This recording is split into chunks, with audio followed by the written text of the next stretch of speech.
အားလုံးပဲမင်္ဂလာပါရှင်ဒီနေ့တော့အယောင်လေးလာပြီးစားလို့ရန်ကောင်းတဲ့အုံလို့တောက်ဝူကြောက်ကြောလေးလုပ်ပြပေးသွားမှာဖြစ်ပါရဲ့ရှင်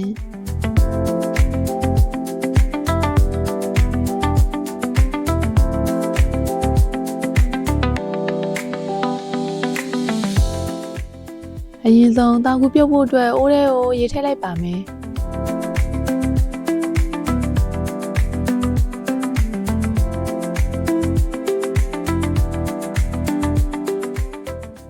ရေစူလိုက်ဆိုရင်တာကူဆိုင်ချိန်ခွက်နဲ့တစ်ခွက်နဲ့အယောင်လေးထည့်ပြီးမှုတ်ပြလိုက်ပါမယ်ရှင်လမ်းတော့အယောင်လေးလာအောင်ဖုကလာအပြာရောင်လေးသုံးထားပါရဲ့ရှင်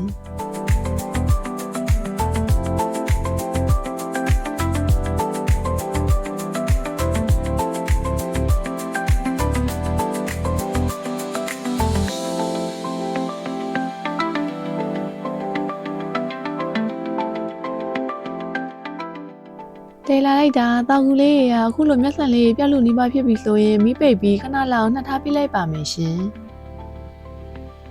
နှက်ထားပြီးသွားပြီဆိုရင်ရေအေးလေးနဲ့ပြက်ဆေးပေးထားလိုက်ပါမယ်ရှင်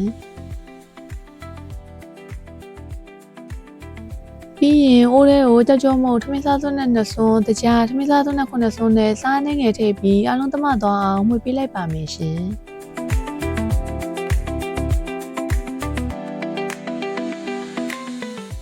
မှုတ်ပြီးသွားရင်အုံတို့950မီလီလီတာနဲ့ရေ350မီလီလီတာထည့်လိုက်ပြီးမှုတ်ပေးလိုက်ပါမယ်ရှင်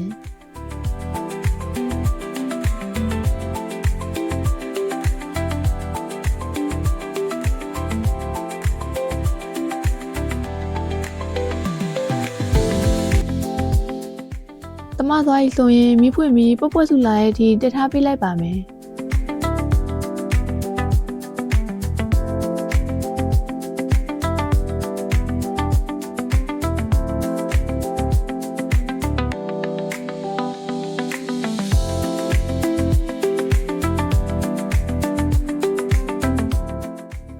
ခုလိုအုံတို့လေးရပြစ်ပြီးပွက်လိုက်ဆိုရင်ခုနရေစေးထားတဲ့တောက်ကူလေးထည့်ပြီးမှုတ်ပေးလိုက်ပါမယ်ရှင်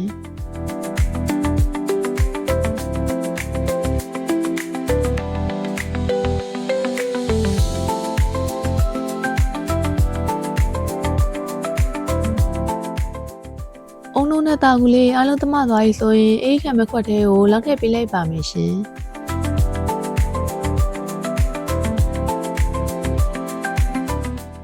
ပြီးရင်တောက်ကူလေးညီသွားအောင်ဇွန်းလေးနဲ့လိုက်ညှိပေးလိုက်ပြီးအေးခံထားလိုက်ပါမယ်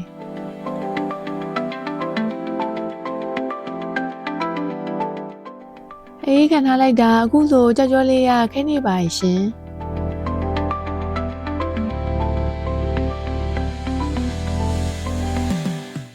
ပြီးရင်ကိုယ်စိတ်ကြိုက်တုံးလေးတွေလှိပေးလိုက်ပါမယ်ရှင်